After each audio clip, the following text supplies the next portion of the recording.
to another episode of the Spe Salvi Institute Podcast. I'm Bobby Mixa. And I'm Andrew Petiprin.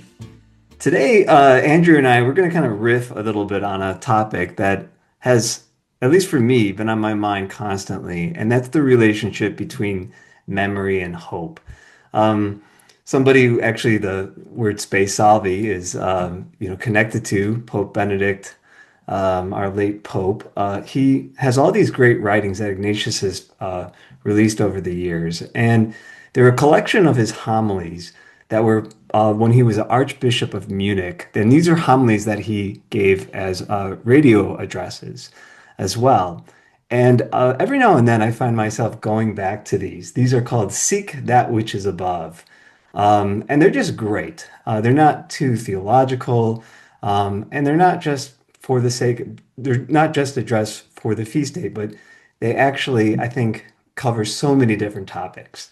And the homily that we want to discuss today is actually a reflection on Advent, but it's called, so it's a reflection at Advent, and it's the first part is Memory Awakens Hope. So I came upon this actually shortly before the assassination of Charlie Kirk, and there was a lot that that resonated with me before the assassination, but when I was reading this, because actually what I was thinking about was that oftentimes the history that I have to teach students is so often nothing but the history of oppression and violence. And there's really nothing looking back into history, especially the 20th century history that I have to teach, that the students actually could look fondly upon. And I always wonder, because the students sometimes come up and they have a very, very, very dark vision of the future that they'll communicate to you. And I wonder sometimes if that is related in any way to the history that we're teaching them. And so when the assassination occurred, and you see these things like catch this fascist and all these other kind of Antifa tropes, you wonder, like, what history have they been learning? And at least for the programs that I teach, you constantly have to teach the history of how Hitler got into power. I am actually teaching another class in which we have to cover the assassination of Julius Caesar. And the PBS, I think it's a PBS documentary, a three-part documentary. It's actually rather done well, but it's nothing but, how this guy became the tyrant. And it's always a little bit related to things today where perhaps maybe things like an assassination is justified. So I was thinking, okay, is history nothing but the history of oppression and violence? And actually, Pope Benedict kind of gets a little bit at this in this address. So I want to start off, Andrew, this conversation with this line that Pope Benedict has, which is, memory and hope are inseparable. To poison the past does not give hope. It destroys its emotional foundations. Mm-hmm. So I was wondering if you have any thoughts on that. Yeah, I do. I'm so glad that you brought this text to my attention, and just a plug for engaging with Pope Benedict, Joseph Ratzinger, for all of our listeners and viewers. I think most of our followers are hip to that vibe. They know that we're sort of all about Joseph Ratzinger and Pope Benedict XVI. I really think that more and more we're just going to continue to find more treasures in the hoard, I guess, that's been left behind. But I love this. Yeah, memory and hope are inseparable. To poison the past does not give hope. It destroys its emotional foundations. Now, I know that Pope Benedict XVI would never want to suggest that we should whitewash the past or pretend that things were what they were not. And he himself grew up in the Third Reich, and I obviously had much to reckon with as a German, as did everyone in his generation, with the reality of what the Nazis did. And I think there are many places where Pope Benedict XVI does just that. I mean, he reckons with that very, very well. But I don't think what he would suggest is that, because of even the most kind of atrocious thing that ever happened in maybe in human history, certainly in modern human history, that then all of history goes on the trash heap, or that, everything that's ever happened before is purely kind of, well, I should say the opposite of purely, that it's all sort of totally depraved, right? I mean, um, And he is an I re- Augustinian, so he is going to read, the yeah, city of man, but yet it's also intertwined with the city of God.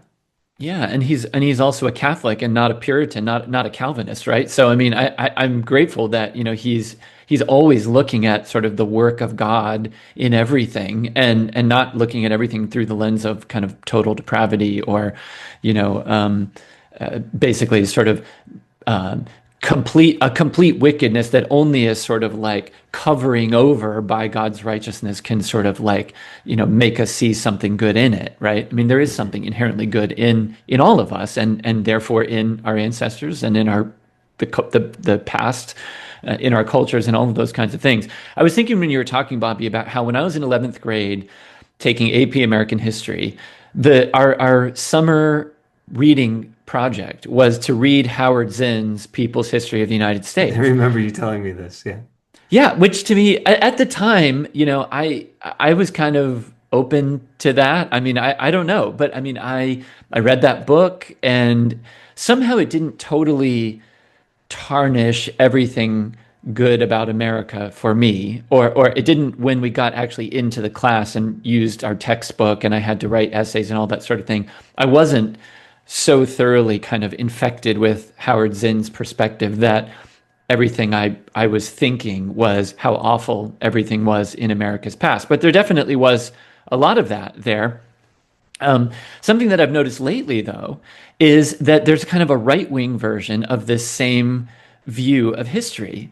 That there's a kind of hopelessness, actually, that comes through sort of from the other side, which takes the form of this kind of black pill. Like you sort of like look at the past and see how its trajectory has resulted in the present, and all you can see looking forward to the future is something even worse, right?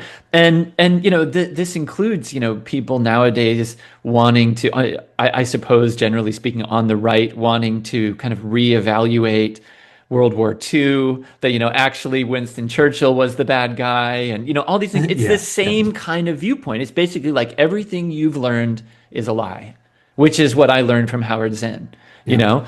And it really reminds me that kind of these sources of despair are not are not just found in one place, really.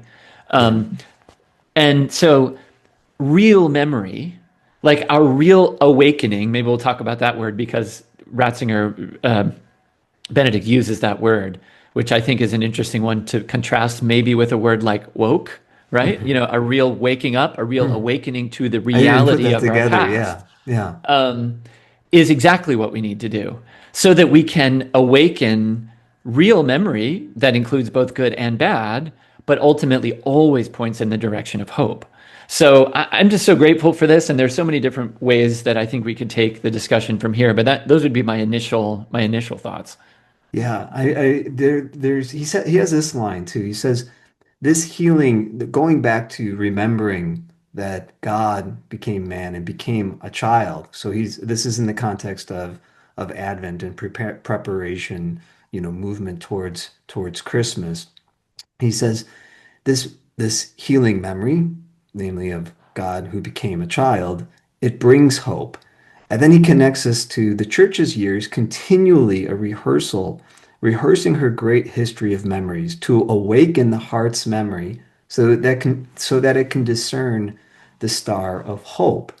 And then he says, all feasts in the church calendar are events of remembrance and hence events of hope. Hmm.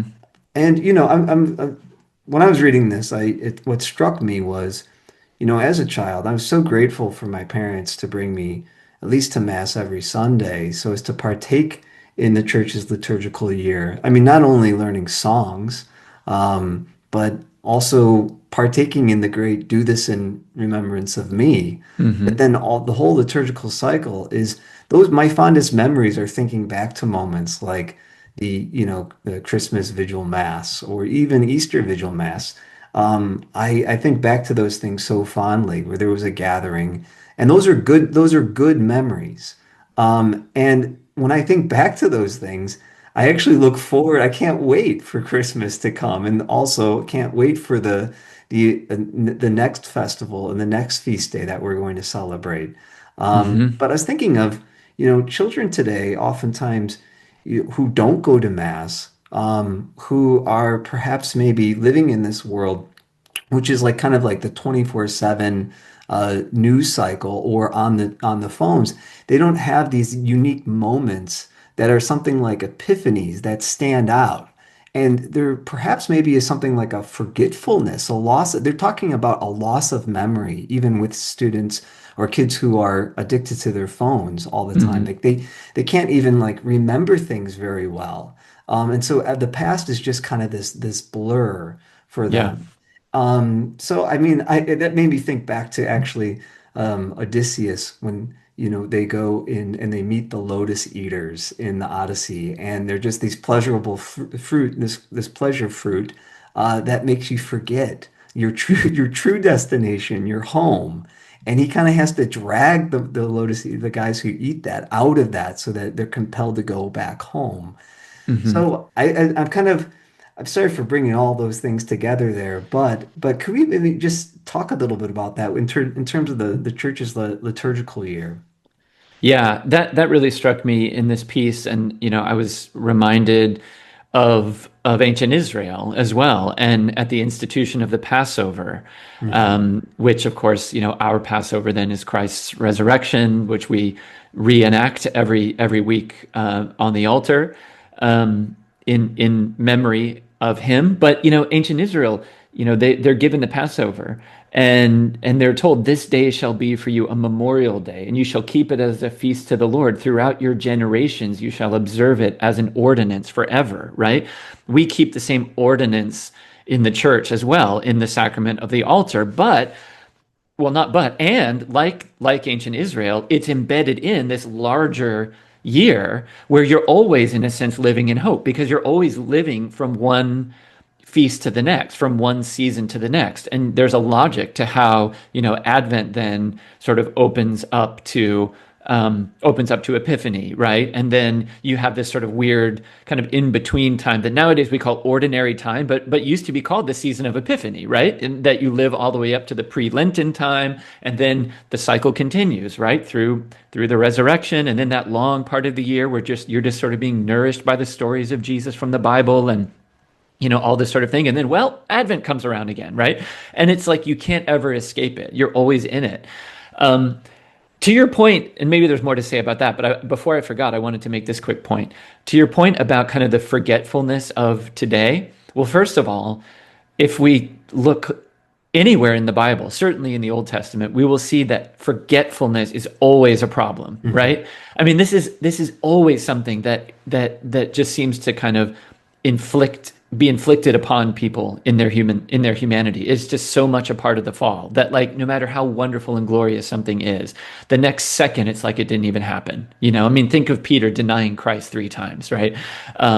Think about how the Israelites are again and again called to repentance, called back. The prophets, Isaiah, Jeremiah in particular. I mean, that's all over the place in the book of Jeremiah. It's always about kind of remember, remember, remember. You know, and God's like, oh, I Hmm. remember your sins, Israel, right? And I mean, that's kind of the amazing thing. Like, this pops up like in the book of Leviticus, for example, like, I am holy, so you have to be holy. Like, I remember everything, so you remember me, right? So there's always this memory thing.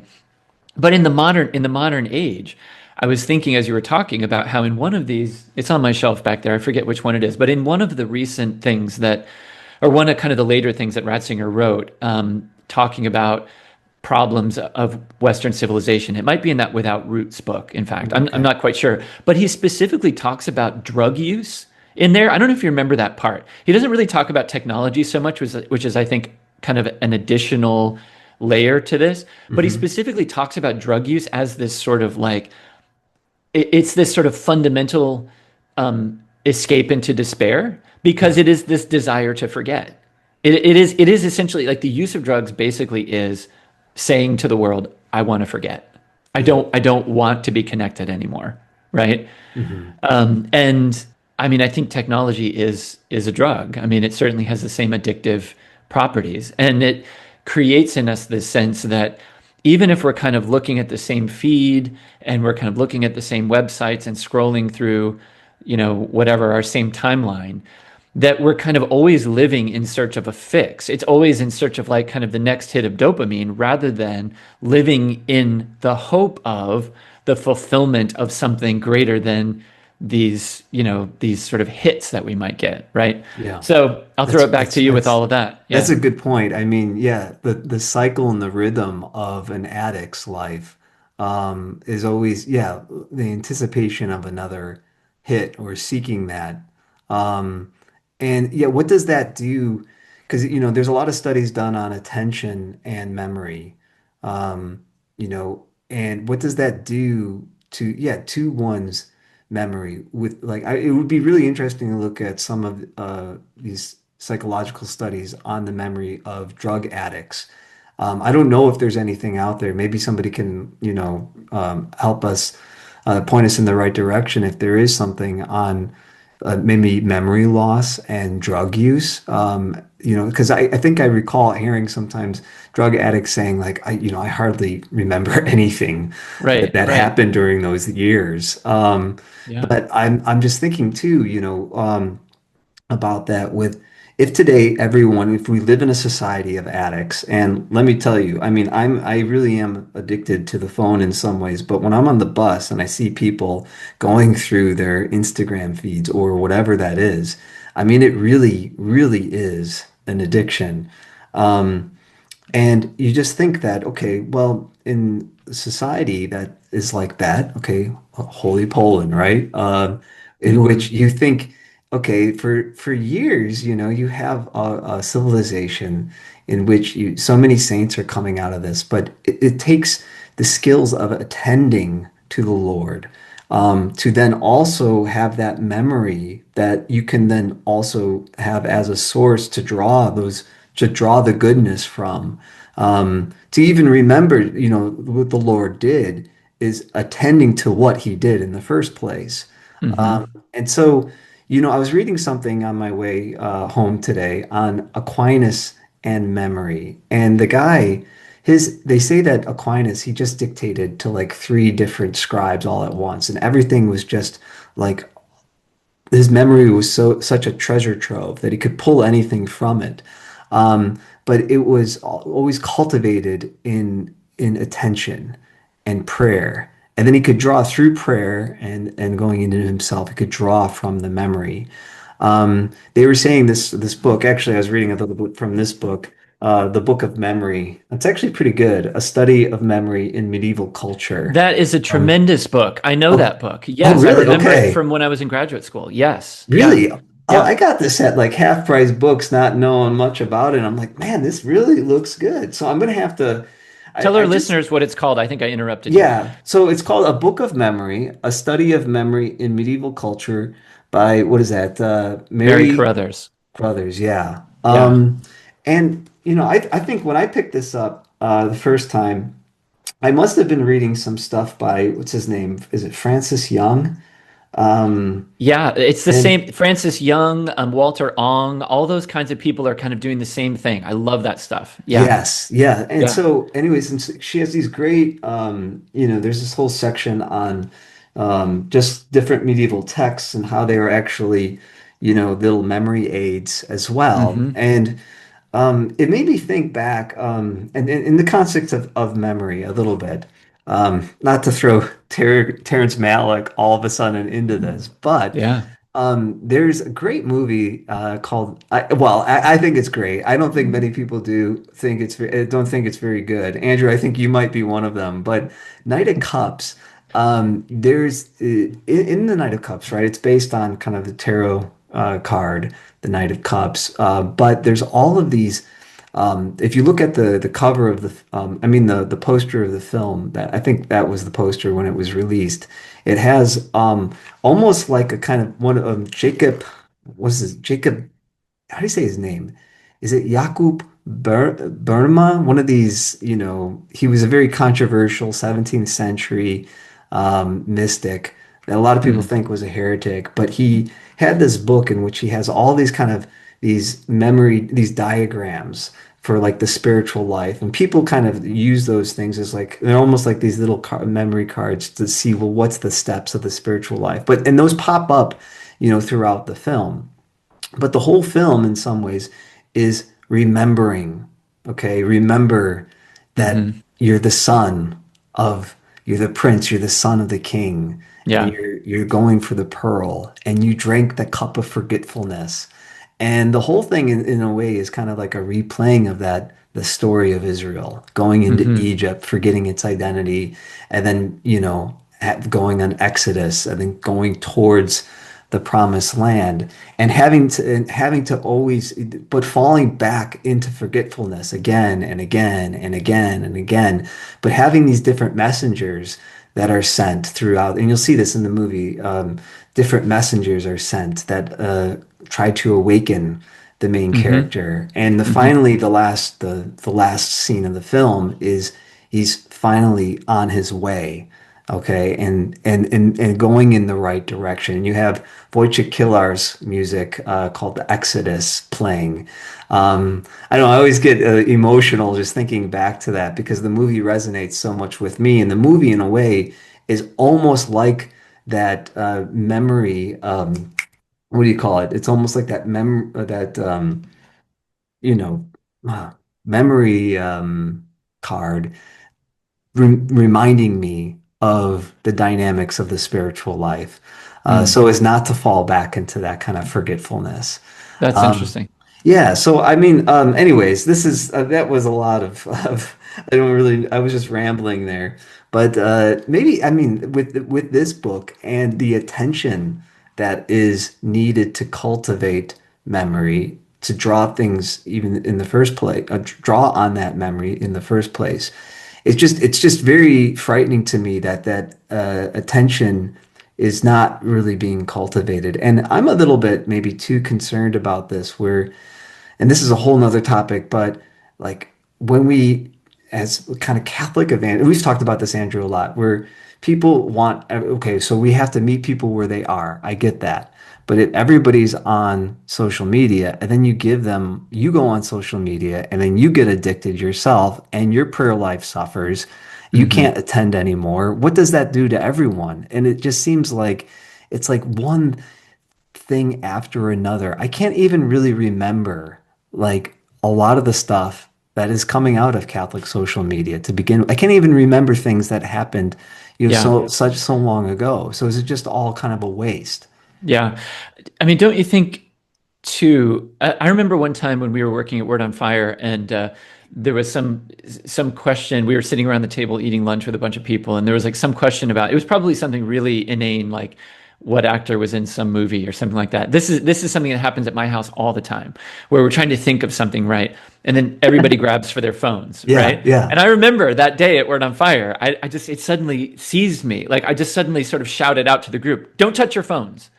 Find it in your mind. And I must have seemed like a complete lunatic at the moment, but there really is something that I think when we presume that we can just always sort of check the device to find out something, I think that we're actually knowing less and less. Yeah. And now, and not to be alarmist again, we've talked about AI and all the problems of technology so many times, but now when we're sort of increasingly handing that over to, to the technology itself to inform us back, I really do think that this problem of what we actually can remember, what we can even wake up to, if we could, Hmm. is I think there's going to be less and less there than there ever was before, you know? Okay, well, think back to Plato's Phaedrus. I don't Yeah. know if you remember this dialogue where he tells the story, and this is kind of a little bit about writing. And even though Plato's writing out the dialogue, there's a little bit of a warning about it. Hmm. Um, and anyways, DC Schindler, our good friend, has a lot of stuff on the Phaedrus, and I encourage everybody to go read. I think it's on Yeah. Humanum, but take a look at that. But in the Phaedrus, he tells about the story of the king of Egypt, right? Encountering the god, I think it's Thoth, okay, who is the god of invention.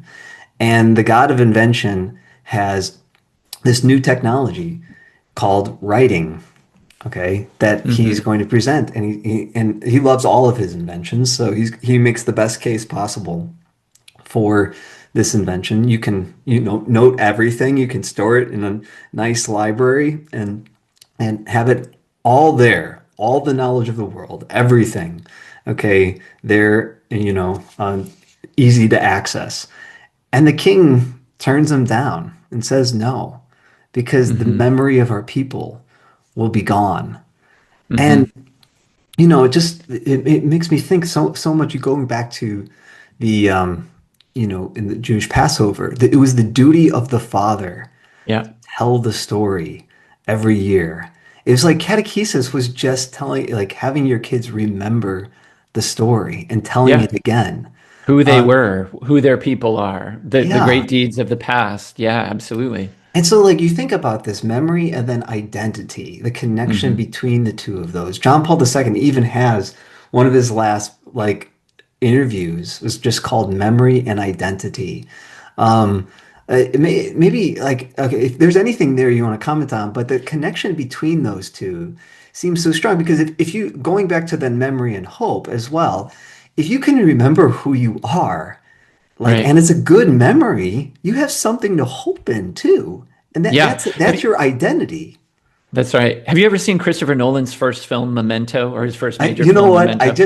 I thought of that literally an hour before we're recording this. I'm like, oh my gosh, I got to go back to that movie. I haven't seen the film, but yeah, I mean, tell Well, I mean, people it about doesn't that. map perfectly on. It doesn't map perfectly on to what we're discussing because I mean, Yeah. it's about a man who has lost his memory. Basically, every time he falls asleep, he forgets everything. He forgets everything. Yeah. So, but and he realizes that some awful things have happened, and he needs to kind of figure it out. But so every time he wakes up, he has these reminders that he's put on himself. He's tattooed his body. He's put notes in all these kinds of places so that he can sort of figure out what's going on. But that doesn't relate so much to what we're talking about. But the idea that a person wakes up every morning as if you're starting from zero is something that I think is a little bit pertinent to our reality today, where at any moment you could choose to become something else. There's always a blank slate, because you're not I mean, remember Kamala Harris's slogan, unburdened by what has been, right? And I remember thinking like we should be very much burdened by what has been. Very Yeah. much. We are all of that, Hmm. And of course some of it is ugly and Yeah. terrible, but a lot of it isn't. A lot of it is wonderful. A lot of it is our precious inheritance, right? Hmm. Which in a sense like we're just throwing overboard into the sea, for like divers to go on a salvage excavation for us someday.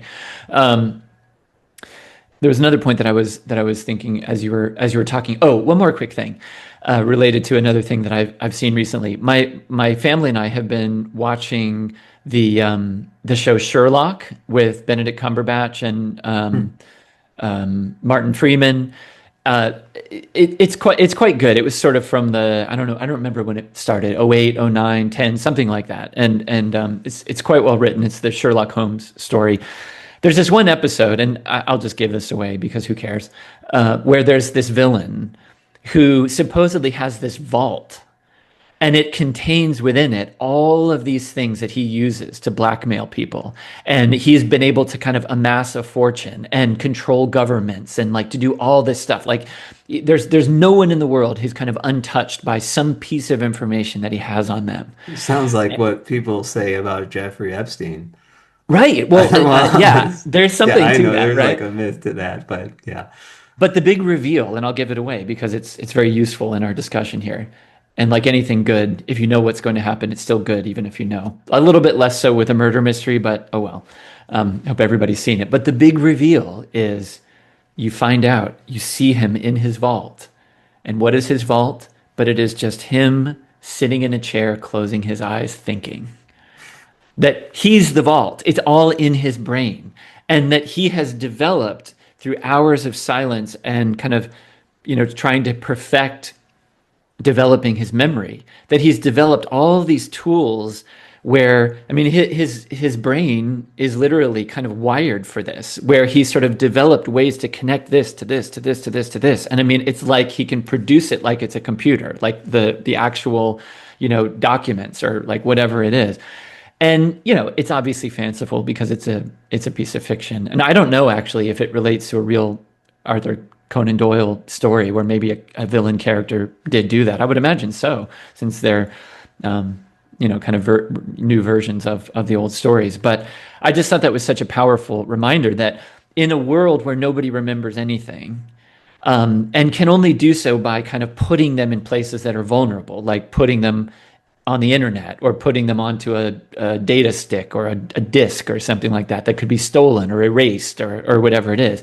The man who can kind of keep it in his brain has all the power.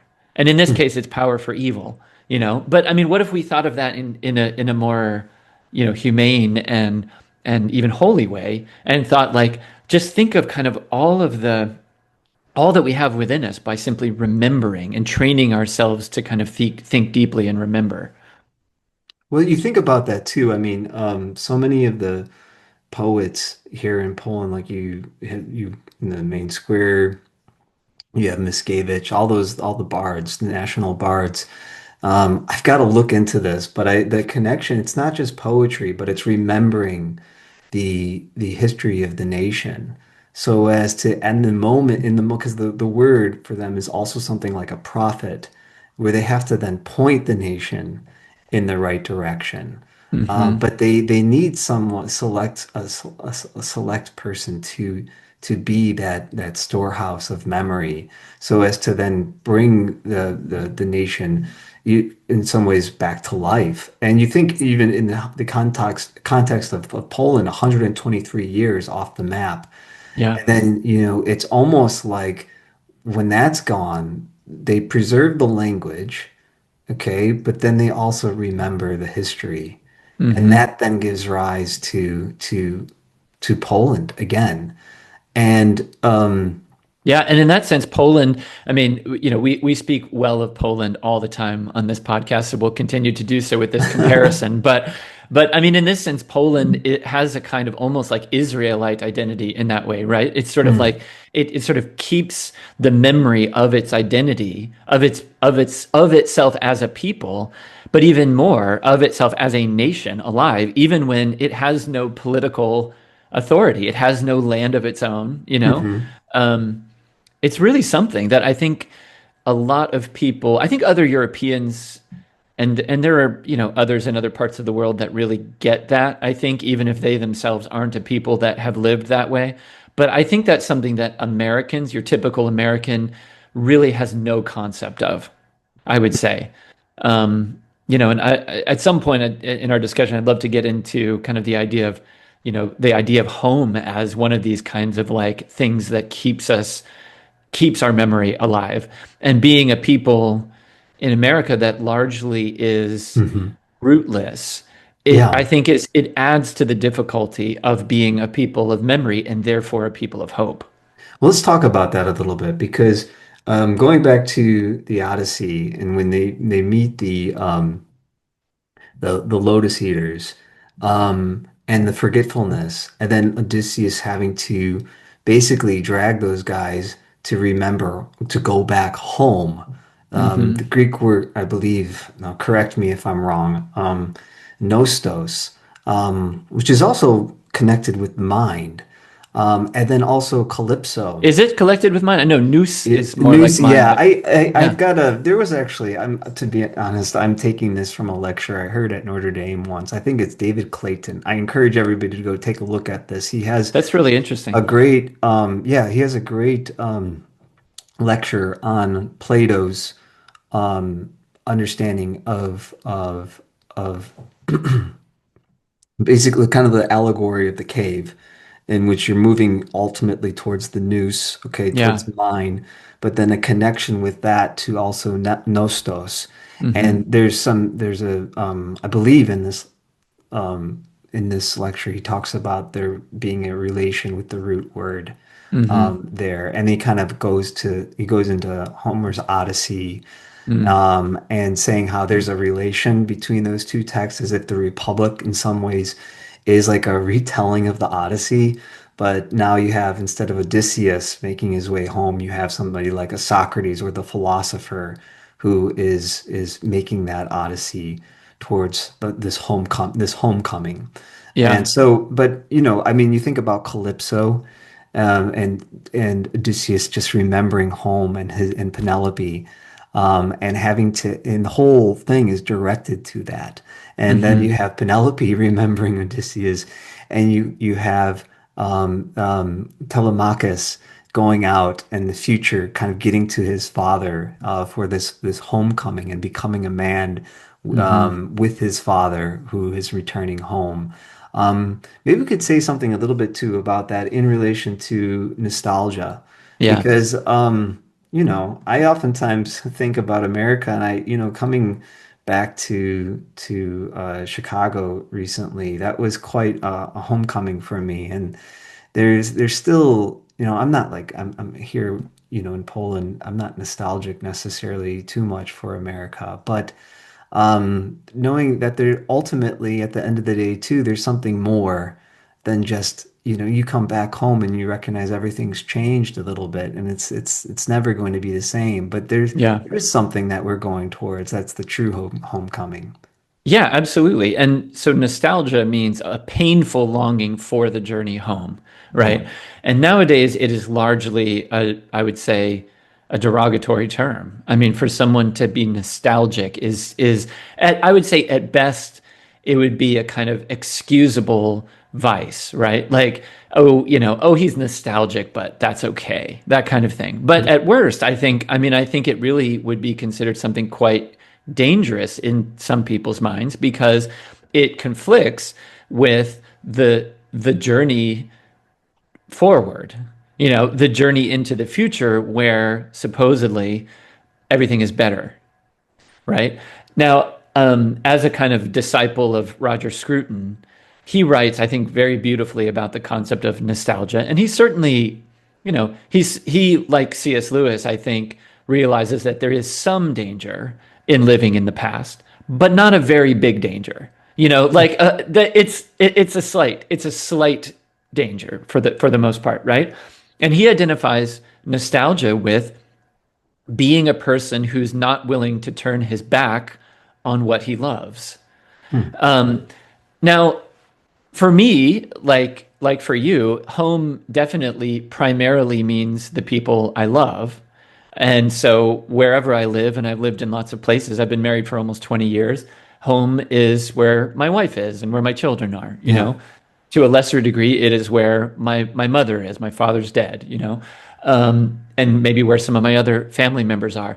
But when I think about my family heritage, all four of my grandparents were born in different states from each other.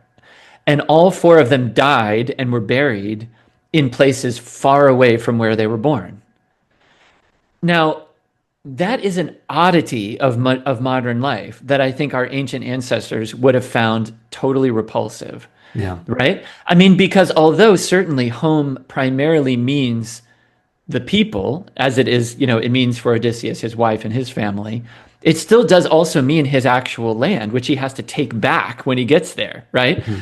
And so you can imagine our ancestors, however many generations back, maybe it's slightly different for you because you have a lot of roots in Chicago, but I mean, to be able for ancestors to be able to say, to be able to stand on a land and evoke the memory of the people who lived there also is is really part of that awakening. I mean, and that Mhm. really does inspire hope. This is something we've talked about in Charles Péguy, isn't it? Mhm. The idea that like it's the land itself. It's like there's something about the place that evokes the hope, Yeah. right? And that's why the place must endure, Mhm. even if it suffers, even if it's scarred, whatever it is. It's like, France must endure, Piggy Yeah. says, right? Yeah.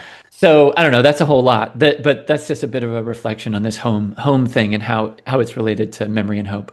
Well, you think too of Socrates choosing to drink the hemlock instead of being sent in to Into exile. exile. Yeah. Yeah, and exile is being for some worse than death. Mm. Um, and today I think many people. I remember reading this with some students and even me. I mean, it kind of struck me initially as like, what? Couldn't you just go to, find another nice spot on the GNC to Right, make your right. home? But yeah, I mean, it is it there it's a very interesting thing that you're connected to the land and everything that happened there, the history, all of that. And so many Americans, who are interested, when you meet some Europeans, they find Americans a little odd in really delving into their ancestry and telling Hmm. telling people, I'm not just American, but like, and when people ask you, what are you? You say, oh, I'm Irish, I'm German, Right. I think you can get even more detailed and, say, okay, well, I'm actually, my family comes from this area of like, close to Galway. It's, I used to live with an Irish guy and he said, you're not Irish. Stop telling people that you're Irish. I'm like, okay, I got that. But nevertheless, I want to be connected to something that has a much longer history and like the history of the family that's there. My name, Robert Michael. I mean, I'm literally in my name. It's the relic of my two grandpas, and in my blood, I have, their blood. Something for me. They were in ways scarred men, but also good men. And my, parents always say, take pride in being Yeah. named after your grandparents. And then the language that I've been given with the students, it to me, I mean, my Polish is so bad, but I've been given English, which has a history, which also is a memory, all in Hmm. that language. And I think what's his name, friend of C.S. Lewis. Oh, Owen Barfield has a Oh great yeah. book on kind of the memory, in some ways, words being, relics of the past that preserve the memory of old. And when you look at the etymologies of words, I mean, it's almost like these experiences, these memories of the past that are evoked again and come back for us to experience again. Hmm. So yeah, I mean, there's something, and I think like just being able to kind of like be a cosmopolitan and just live anywhere, be in anywhere as opposed to a somewhere. Hmm. That in a way, I think really, yeah. I mean, you have to be. I think you already have had to drink or at least taste the lotus. Um, be it one of those lotus eaters in the land Yeah. of forgetfulness to do that. And that's not, I'm always worried saying that stuff because I feel like somebody might accuse you of being like a blood and soil fascist of some kind, but no.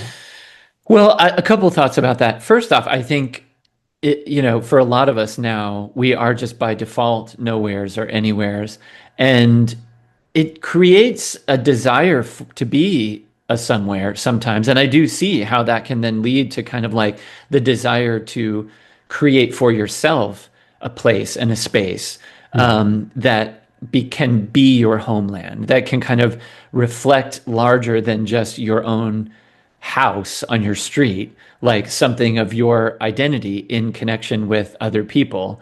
And, maybe sometimes that can get a little out of hand with, certain, I don't know, kinds of chauvinistic outlooks or something like that. I tend not to think that's such a big problem. But for Christians, it's both a blessing and it highlights a pain Yeah. that we know that we are sort of on a pilgrimage Pilgrims. Yeah. to a home. Strangers in a strange land. Yeah, and that isn't nostalgia. That's hope, right? I mean that so and I think therefore that kind of the sense of nostalgia, this like heart sickness for home here is a foretaste, or it points to our longing for that ultimate belonging. And so I think that even if we are nowhere men or anywhere men in this world, our faith, we of the Christian faith, can have a source of hope that I think like maybe some of these like post-Christian kind of ethno-nationalist types Hmm. don't have, and that can lead them to serious despair and maybe even violence. Yeah, yeah.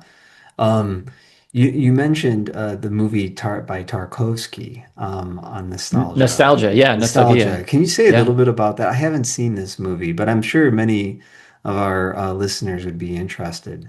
Yeah, so Nostalgia is Andrei Tarkovsky's second to last movie. It was there were two movies that he made at the end of his life outside of the Soviet Union, and this is one of them that he made in Italy. And it's the story of a Soviet poet, a Russian poet, who travels to Italy to write a book about a composer, but he's sort of in the throes of his own kind of existential crisis, and he's sort of trying to figure out his identity and belonging and all these sorts of things. In some respects, people say it's autobiographical of Tarkovsky's own struggle, as somebody who is like a Russian through and through, but is also kind of an artist whose values transcend Russianness in certain respects, and also a man who is wrestling with questions of spiritual belonging and a kind of faith identity through his whole life. But the pertinent thing that I wanted to bring up in this episode was there's this character in the film called Domenico, who's this kind of crazy Italian man that you find out has kind of been let out of an asylum due to some kind of government reforms or whatever. And you learn that before that he had a wife and children whom he basically tortured. He kept them locked up. His children he basically kept them locked in a cellar for fear of the world, which is telling, for Hmm. sort of for fear of their corruption, of the kind of the evil of the world. And when we meet him, he is attempting day after day to light this candle and walk with it across this pool. There's kind of like this mineral bath, this sort of natural pool that's in this town that's dedicated to St. Catherine. And he tries every day to light this candle and walk across the pool, and every day he fails at the task.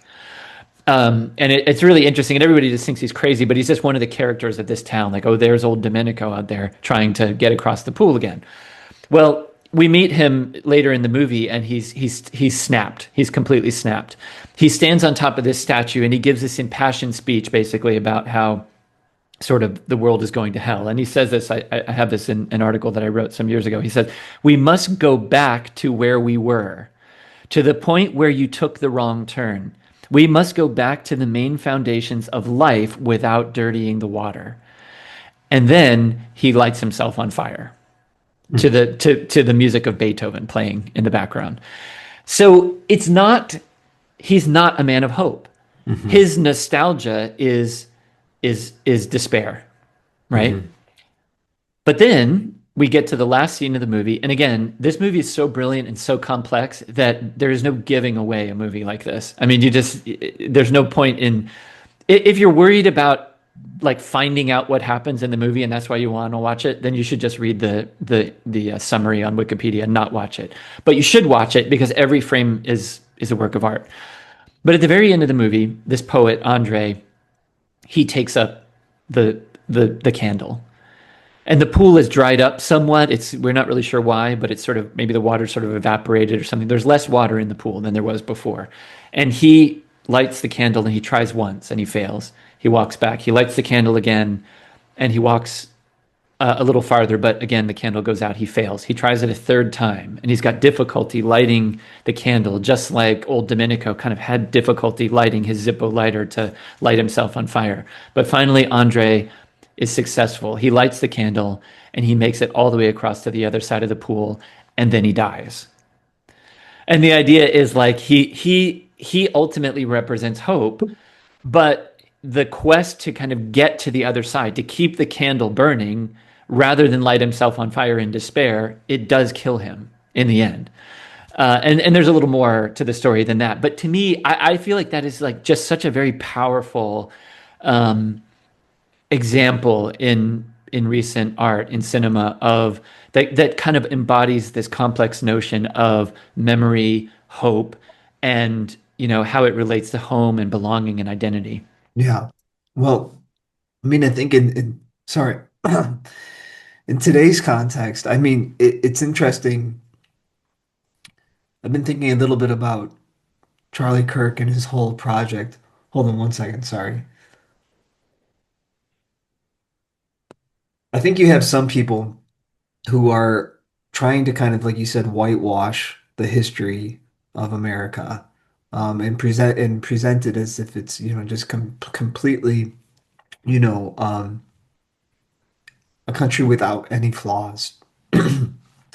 And, I think very, very easily somebody who's trying to kind of defend that project can easily fall into a form of despair, but to recognize it and truly kind of awaken to the actual, status of it, but at the same time love it, can still, move forward into the future. And I feel Hmm. like in so many ways, this is kind of like the tension that we're in is kind of what's the proper telling of our story? Like, what's our memory? Who are we? What's the identity? How is that connected to the memory that we have? Hmm. Um, and you think about the role of a historian as somewhat related to that, the one who tells the story and the one who evokes and collects the memory as being so crucial today. And so I think that like a call to responsibility to historians to just be, sorry, I'm taking this a little bit outside of the Tarkovsky film, but a No, I call think that's right. to be responsible in that telling, from all different points of view, so as Yeah, to, and the artist as well, if I could just yeah, interrupt, right? I yeah. mean, in another great film, Federico Fellini's film Eight and a Half, Marcello Mastroianni is trying to make this film, and this film critic kind of half jokingly says to him, "What are you going to do? Make another movie without hope?" It's basically like it's sort of this like aside, like, oh, that's what you artists do. You just like wallow in despair. You just make this arty stuff that kind of doesn't really point to something. You think you're pointing to something beyond yourself, but you're not. And then Eight and a Half proves to be a film sort of about that journey. Hmm. And I think Tarkovsky's wrestling with that too. I think that Ingmar Bergman was. I definitely think Terrence Malick is. And I think the great novelists of our time, not that there are that many right now, but and some of the artists. I mean, I think that that's part of their vocation as well. This is something actually that we hear from, say, Pope Pius XII in the 1950s, challenging filmmakers to rise to that occasion Yeah. because he knew like the influence that has. And I think for that matter, historians, look, I mean, your true academic historians are not going to be known by the public, Yeah. but there are a lot of historian type people. Some of them are completely untrained. Some of them have the most impressive credentials, but they're out in the public square and their work is important. Like people do pay attention to it and it does help shape the narrative of identity. And it can, I think, affect this form of waking up that Pope Benedict calls upon in this little reflection that we started with about Advent. Yeah, let's just I know we're running out of time a little up here, but this notion of awakening. Yeah. I'm actually trying to find it here. I don't know if you have it highlighted. Yeah. On page 17, he talks about, well, in a couple of places he does, Yeah. but he says, well, he's talking about Advent again. He says, Advent means getting up, being awake, emerging out of sleep and darkness. And he says, there are many people, of course, who urge us to get up and awake. Germany, awake, was the cry of those who years ago were bent on deluding the nation. And that's a Hmm. reference there, of course, to the Nazis, that their call was wake up, but it was waking up to a delusion. Yeah. And the call of the Christian evangelist, let's hope also the true artist, the good historian who is shaped in virtue is the person who is making a wake-up call to reality, not a delusion. Yeah. It's interesting. I was looking at a book yesterday on the humanities under the under Nazi rule. Mm, And just it's so interesting because I've been reading a little bit of Werner Jaeger's book Paideia on education, following the Greek ideal. But what's interesting there is, yeah, what was the kind of mythology that the Nazis were drawing on in their attempt to whatever wake up Germany, which then ended up leading to nothing but destruction and violence that we Right. And look, I like a good conspiracy as much as anybody else. They certainly exist, right? But in Mhm. a sense, you can see how the wake-up call of the Nazis was kind of a conspiracy theory, right? In the same way that Mhm. there's like kind of similar calls now, certainly in some right-wing circles. But I would suggest that something like wokeism is that same kind of call to wake up to a delusion. Like wokeism is in a sense a conspiracy theory, right? Hmm. And Ratzinger makes this point in on the next page in this not this point that I'm making, but maybe a Yeah. related thing. He says, for us, meaning Christians, rising from sleep means arising from conformity with the world and with the times, and having the courage to believe and shake off the dream that causes us to bypass our true vocation, and our best possibilities. And then he talks about being awake for God and being awake for other people. So there is a kind of nonconformist, like it's kind of the divine conspiracy, right? It's been called. Like Hmm. to not be conformed to the world, clearly. That's what we're called. That's what we're called to. Um, but it's called to something deeper and greater, called to something transcendent, right? Not just called to sort of a like, it was actually these bad guys who were responsible for this and not those guys or whatever it may be, right? Although maybe some of that is valuable, but it can really get out of hand. Yeah. And it seems like, with those tellings, it's interesting. You seem like there's also a grasping for certainty, that, is something that we should never be literally grasping for. And I mean, I don't know with this idea of kind of the of modernity and this kind of return of Gnosticism, whether or not that even is a legitimate reading of Hmm. Gnosticism. I know Eric, is it Eric Voegelin, or however you say his Yeah, name? I never Um, Vogelin or whatever. Yeah, yeah, but you look at. I know everybody was saying, okay, well, Gnosticism is everywhere. He's not too precise and maybe misreading it, but this kind of grasp for certainty and then yeah, telling a certain like like mythology where you have these clear actors that are coming to this then point of like liberation that yeah. it's always moving towards, is that you're just not going to get much of that Yeah, in and the there's a lot Bible. of that connected to this kind of hatred for history, I would say, right? Yeah. Like, you really aren't you really can't live in the world, they would tell us, if you don't sort of do so with having reckoned with a theory of a particular race's supremacy or something like that, right? Hmm. Like, Hmm. um, which is it is a kind of Gnosticism, isn't it? I mean, it really is a kind of like attempt to apply a theory to reality rather than looking at reality itself. Yeah. And yeah, like, saying even the class struggle Yeah, is the absolutely. engine. Perfect example. Yeah. Yeah, so which then legitimates forms of violence. And ultimately, because those projects, utopian projects, never come to bear a certain form of despair. Um, That's right. so Andrew, I mean, we're running out of time. I mean, it's always a delight to talk to you. And I know today we are going off of a homily by Pope Benedict back from the 1970s, which, you don't have access to, but I encourage you guys all to go purchase. I don't know if Ignatius Press still sells it. Seek That Which Is Above. Great collection of homilies in here. Um, and, we're going to be drawing on a lot of Pope Benedict, Joseph Ratzinger stuff today because obviously he has just so much.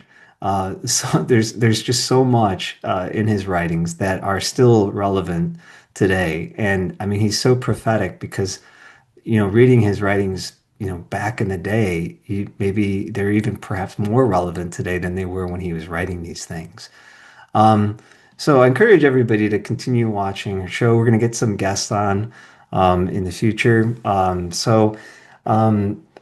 everybody just continue to support us. We're going to be getting some articles up there. We're getting back into the swing of things. Summer is over, so we're going to be coming out with a lot of content. And until next time, live in